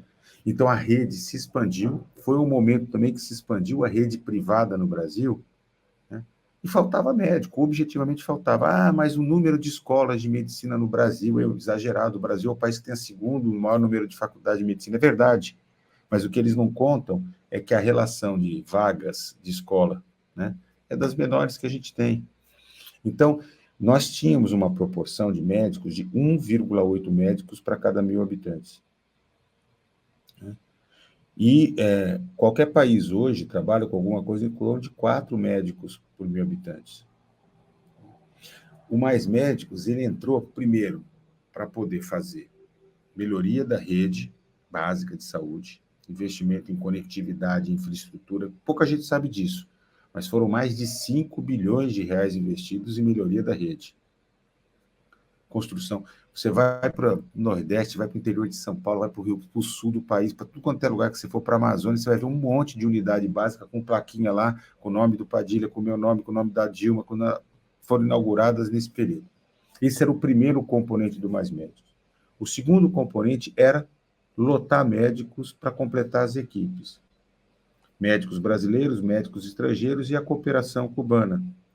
E isso permitiu a inclusão de 63 milhões de brasileiros, exatamente os mais pobres, aldeias indígenas, quilombolas, assentamentos rurais, semiárido, Vale do Jequitinhonha, Vale do Ribeira e periferia das grandes cidades. Fez toda a diferença. E o terceiro componente era a regulação, a mudança na formação médica.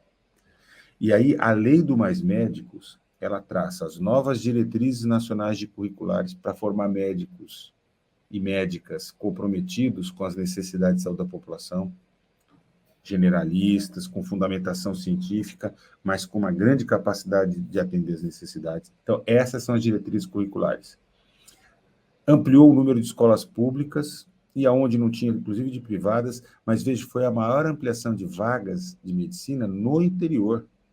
em cidades que não tinham faculdade de medicina. Vou dar um exemplo. Guarulhos é a segunda maior cidade do estado de São Paulo, com mais de 1.300.000 habitantes. Não tinha nenhuma faculdade de medicina. Né? Então, isso foi muito importante. Eu digo isso com muita tranquilidade. Eu era ministro, eu sou de Santos.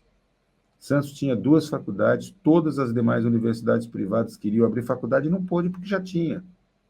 Abriu em São Vicente, abriu no Guarujá, abriu em Cubatão, mas não abriu em Santos. Então, essa era a lógica, era descentralizar, e houve uma grande expansão. E o que é mais importante é que previa também a criação de vagas de residência.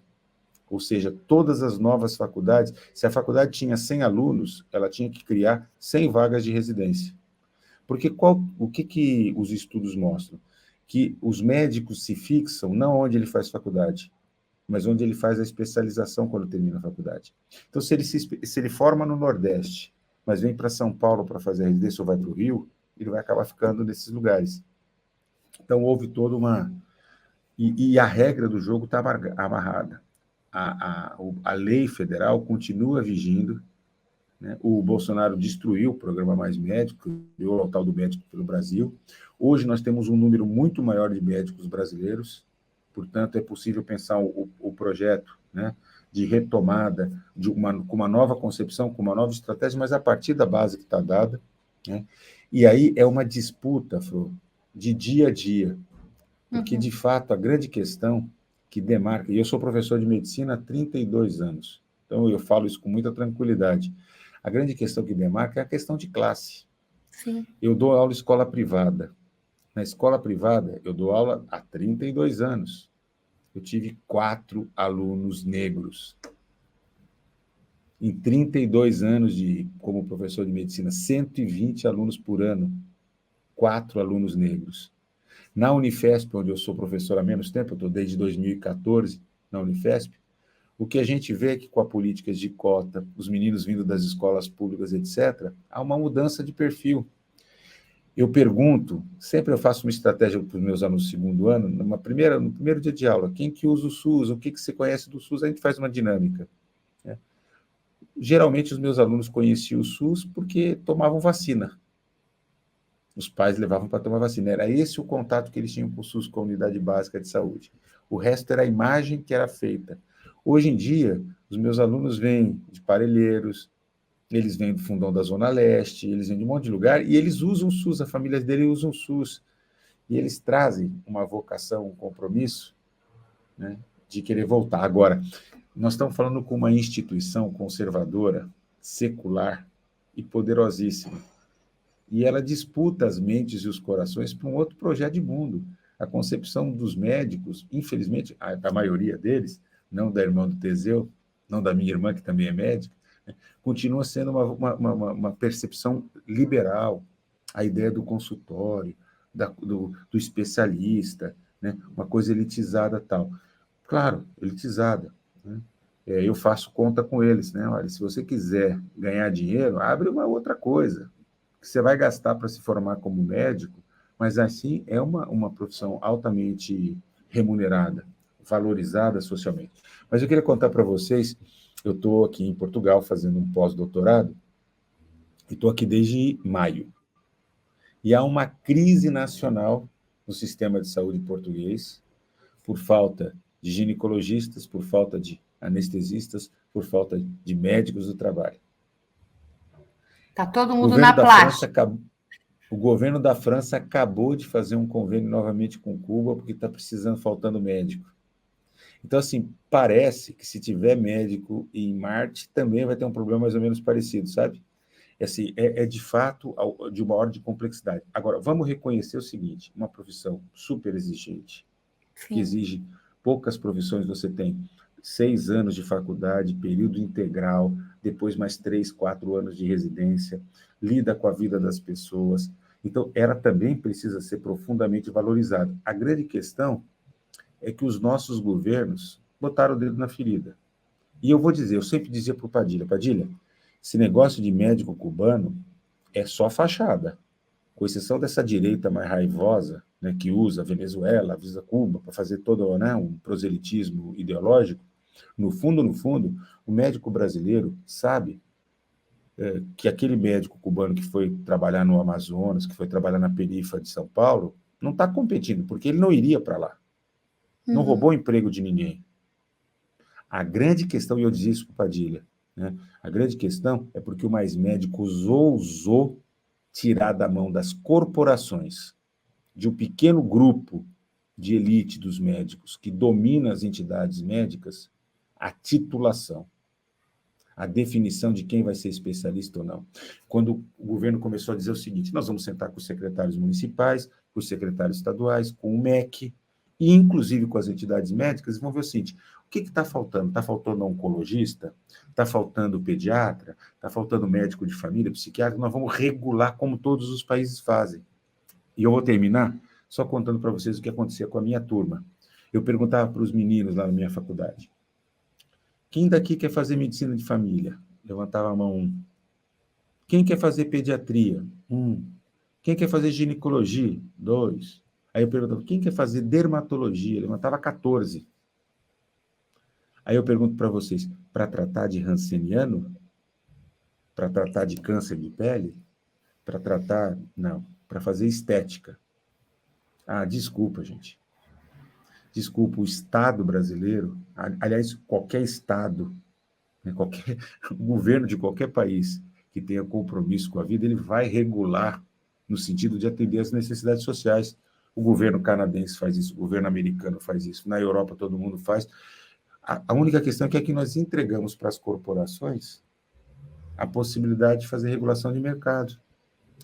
Então, a resistência de boa parte da elite médica, desses médicos mais conservadores, tem a ver com isso. Mas tem uma boa notícia. Tem um movimento vigoroso de renovação na medicina.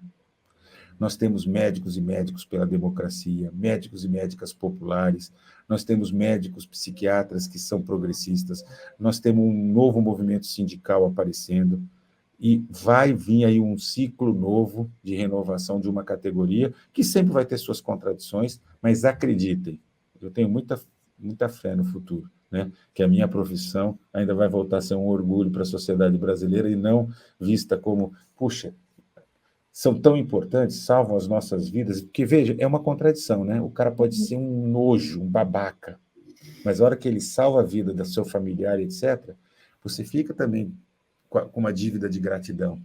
Então, assim, é uma profissão muito doida, porque ela é uma profissão que tem um papel social importante, tem um papel científico muito importante e tem um papel simbólico muito importante, né? E que não vai se apagar da noite para o dia. Então, são desafios para serem enfrentados que vão precisar ser...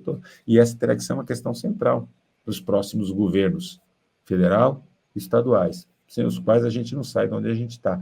O senador Giovanni Berlinguer, que foi um dos grandes senadores comunistas italianos, que era professor de medicina do trabalho da Universidade de Milão, e foi um dos pais da reforma sanitária italiana, ele dizia uma coisa que o Davi Capistrano sempre repetia: não se faz reforma da saúde contra ou sem os médicos. Nós precisamos ter os trabalhadores e trabalhadoras da saúde com a gente, senão não tem reforma sanitária.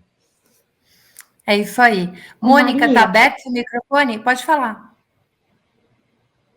Pode falar.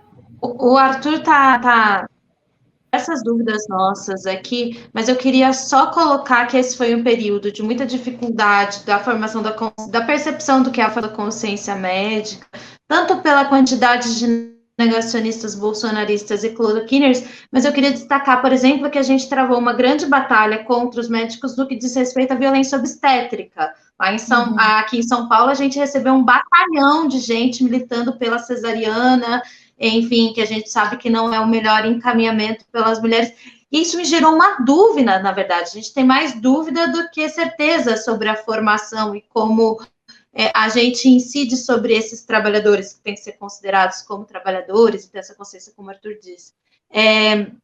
A dúvida, na verdade, é como é que aumenta sem infringir a liberdade, o sigilo entre paciente e médico, aumenta o controle popular da coisa, né? Porque meu pai ficou internado durante a Covid e do lado da sala dele tinha um consultório, que ele estava numa enfermaria super precarizada, a internação, e do lado dele a gente ficava ouvindo o médico atendendo e receitando cloroquina, atendendo e receitando cloroquina. Assim como tem um batalhão de médicos e médicas militando pela cesariana, assim como o Ministério da Saúde chegou a retirar o termo violência obstétrica, enfim, dos seus documentos, etc. Então, a dúvida mesmo, assim, de como é que a gente incide o que é essa formação, sem sombra de dúvidas, o Arthur já começou a responder, que tem a ver com permanência na universidade, porque é uma universidade difícil, em período integral, que decide dedicação, para não ficar só na mão da elite. Filhos dos trabalhadores tem que ter alimentação, tem que ter moradia, tem que ter entrada, tem que ter possibilidade de cursar medicina, mas como é que você infringir, né, o sigilo do paciente caiu, infelizmente. Como é que a gente cria um maior controle social da coisa pública, do atendimento médico na totalidade? Mônica, uma pena que ele caiu. Não, ele não caiu, né? Ele só foi pegar o carregador. Foi isso que ele disse, que ele ia desligar bem rapidinho, embora a gente já esteja chegando nos finalmente. Eu acho que a saída, né, que o Kioro traz para a gente é uma saída que a gente também vê no campo da justiça. Olha o que a gente vê, né, no Ministério Público. O que são esses meninos de classe média que ficam 4, 5 anos estudando pós-universidade para entrar num concurso público, né? Então, quem é que pode? Como é que a gente combate essa desigualdade para a gente não ter esse recorte de classe, né, tão violento que nós temos? Agora, eu concordo com o Arthur, claro, é uma profissão também muito estressante. Muito estressante. Ano retrasado, eu fiquei 8 horas numa mesa de cirurgia. Você fica pensando, caraca. E o meu médico falava assim para mim: cirurgia não é corrida de carro, termina quando terminar. Então, eu certamente a gente valoriza, e o meu médico não é nenhum revolucionário, ele é um cara conservador, mas é um professor, e jamais defenderia o uso de cloroquina. A minha grande questão é a que ponto que essa deformação ideológica pode fazer numa formação técnica, que é o caso de um médico, sabe? Então, e esses currículos humanistas, certamente a gente precisa incidir, né? Que é o médico enxergar o outro como não um lugar da doença, mas um ser humano complexo que pode, inclusive, ajudá-lo, né? O médico tem escuta daquilo que a gente está sentindo, daquilo que a gente está passando, né? Aquele médico que faz o diagnóstico nos ouvindo também. Então, é um pouco que eu vejo do Mais Médico, que eu ouvia muito das pessoas falando, né? 65 milhões de brasileiros, gente, nunca tinha tido atendimento médico antes dos Mais Médicos. Veja o nível de inclusão que foi isso. Mas era o poder da escuta, né? Então, acho que essa é a primeira coisa, né? Eu sou um ser humano, né, que estou com uma doença, mas a doença não pode ser mais importante que eu. Eu posso ajudá-lo nesse processo. É um pouco isso. Arthur, eu vou deixar você fechar esse programa, né? Que prazer ter você aqui. A gente te quer mais vezes. Gente, tem um curso sobre o SUS no Fora Educação, que o Arthur, o Padilha, a Jandira Uehara, o nosso querido amigo, que foi o secretário dos Mais Médicos, também outro médico sanitarista, gente da melhor qualidade contando para vocês o que é o SUS. Entra lá no Fora Educação para vocês aprenderem mais. Quanto mais a gente conhece o SUS, mais a gente tem vontade de defender o SUS. Então, Arthur, encerra. E eu queria, última coisa. Eu quero muito que volte aqueles tempos que a gente tinha aquelas exposições da saúde da família e da atenção básica, que eu fui fazer comunicação colaborativa, que foi uma das coisas mais lindas que eu já participei na minha vida. Aquilo, para mim, foi um mergulho tão profundo no SUS. Gente, era uma coisa tão legal. Era assim, desde velhinho, grupo de velhinho que dançava, né, na atenção básica, coral, teatro que explicava para as crianças como limpar dente, profissionais que atendiam na rua. Era um pavilhão com tantas experiências valiosas do SUS, feitas assim lá na base da base da base, que para mim era assim, todo dia eu chorava, gente. Porque eu sou boba, eu choro quando eu me emociono, porque aquilo era um exemplo de como que a gente pode ser como país. Então eu quero muito ver aquilo de volta, Arthur. Não, deixa eu só falar primeiro para a Mônica, eu estava te ouvindo, viu, Mônica? Eu só fechei para buscar o meu carregador aqui, que já estava. Meu bico já estava pedindo para ir dormir. Mas eu ouvi o que você falou, e eu também vejo com muita preocupação. E essa é uma questão que a gente vai ter que se defrontar, né? E acho que ela passa muito pelo empoderamento das pessoas, né? Passa pelo acesso à informação, passa a possibilidade de dialogar, a relação, e aí não é só com o médico, né? A relação com o médico, com o advogado, com o juiz, com o delegado, sempre foi uma relação muito autoritária, muito assimétrica. Alguém que sabe... Bom, não é por menos que a pessoa doente na relação se chama paciente. Do paciente se espera o quê? Que ele tenha paciência. Quando, na verdade, ele deveria ser um protagonista da sua vida, né? Alguém que maneja as suas dificuldades, ajuda a mudar os hábitos de vida, tomar os medicamentos, enfim, buscar um outro jeito de viver. Então, eu acho que, Mônica, passa, em primeiro lugar, por um empoderamento, por uma maior capacidade de informação e tal, mas passa também por mecanismos de controle social, de participação pública, né? Eu acredito muito na democratização, na gestão participativa, né? E acho que isso tem um papel fundamental. Eu, quando era ministro, uma das coisas que eu mais apanhei foi quando a gente levantou a questão da valorização do parto normal, né? Eu cheguei a ter problemas com professores que me ensinaram que o parto normal devia ser valorizado, e que 20, naquela época, 28 anos depois de formado, tinham posições contrárias, e tem muito a ver com uma questão mercadológica, mercantilista mesmo, né? Por um outro lado, eu acho que não resta muita alternativa para a gente, como eu disse, para mudar o sistema, que não seja investir nos trabalhadores e nas trabalhadoras, na formação e na educação permanente, na valorização profissional, salários melhores, melhores condições, mas, ao mesmo tempo, um processo permanente de formação.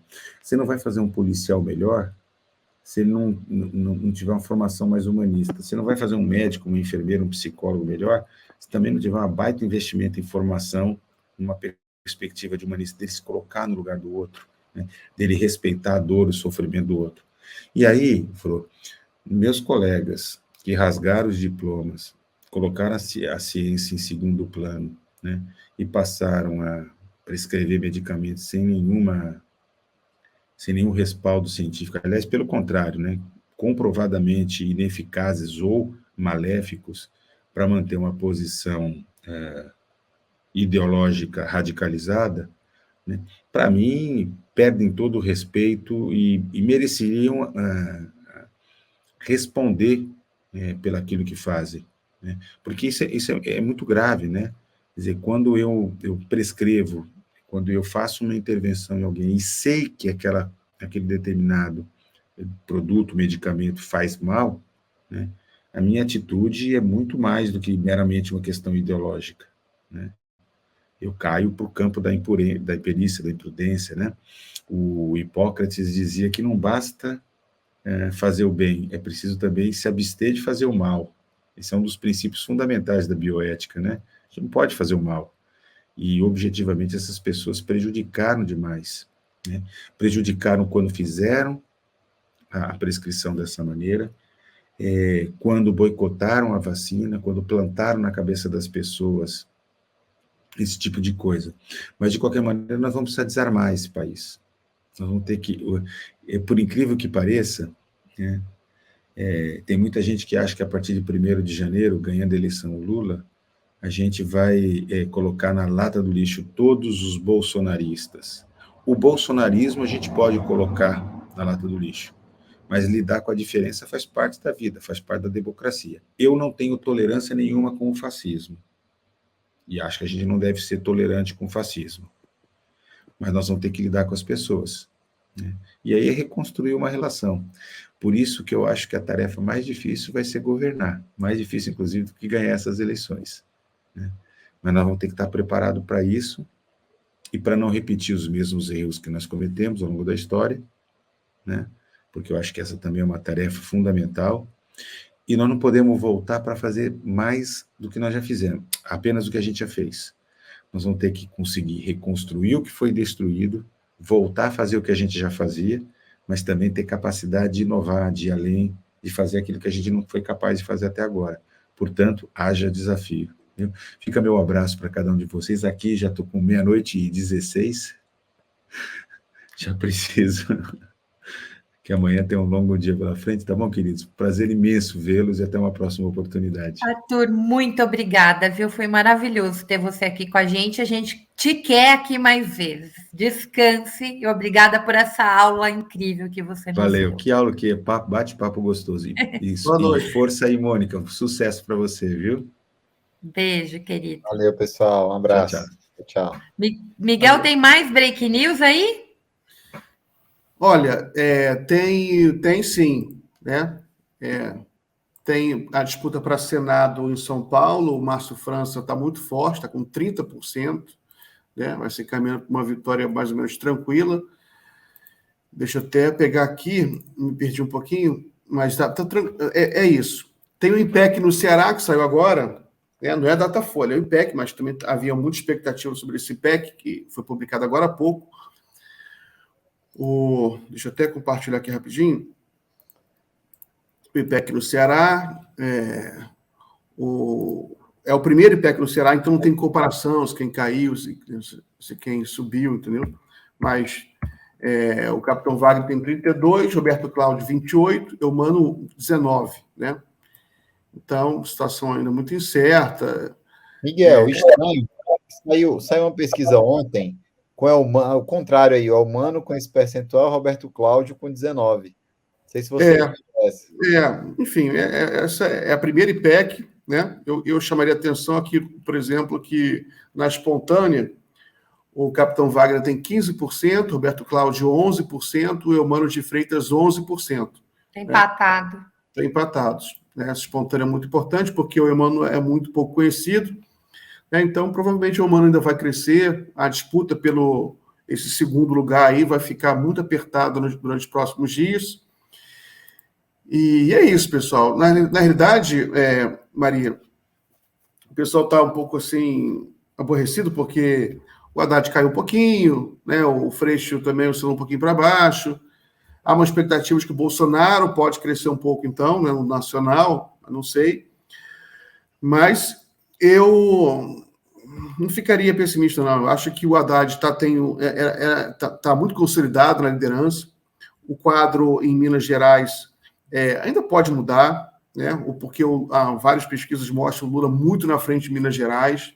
Essas eleições para governo do Estado, elas costumam mudar muito próximo à eleição. Várias pesquisas mostram que o eleitor está muito focado na eleição nacional e pouco focado nas estaduais, que é um erro, né? Deveria todo mundo estar focado em tudo, deputado, senador, governo do Estado, mas as pessoas estão com muita dificuldade.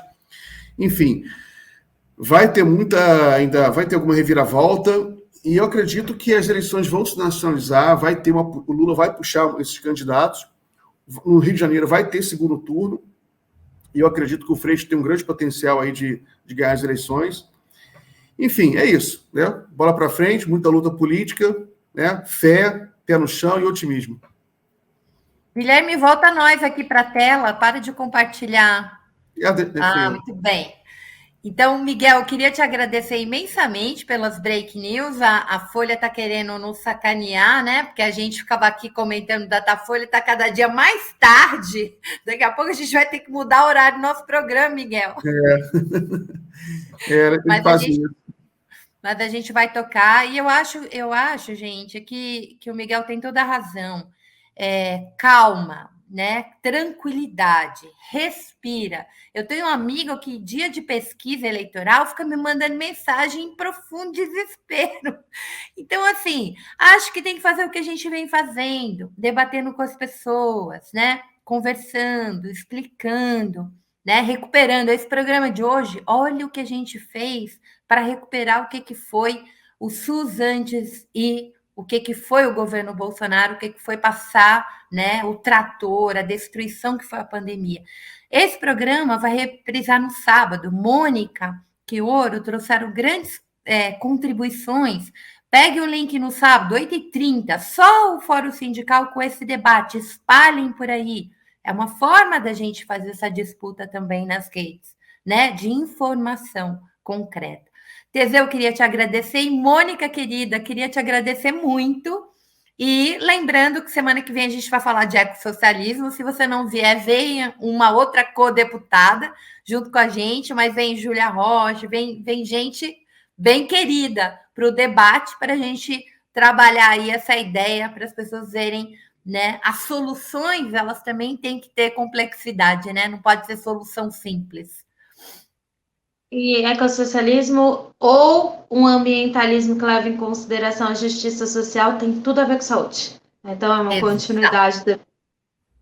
E, gente querida, a gente está se despedindo. Veranize, Mônica, Maria da Penha. A Mônica ficou brava comigo, eu não entendi até agora. Fez um superchat para dizer que ela estava brava comigo, que eu cortei o Miguel quando o Miguel queria passar um vídeo. Eu não entendi nada. Eu não entendi até agora. Mônica, olha, paz e amor, eu e Miguel somos amicíssimos, a gente não atropela um ao outro, né? Pode ser que a gente teve cuidado para não expor o vídeo. Eu quero que vocês tenham uma excelente noite, lembrando que vai começar o Brocol da Sinara Menezes, que também é imperdível. Continue com a Fórum, continue apoiando esse jornalismo que traz o debate da classe trabalhadora, traz as pautas mais importantes para nós. Boa noite, meus queridos. Até quinta-feira que vem.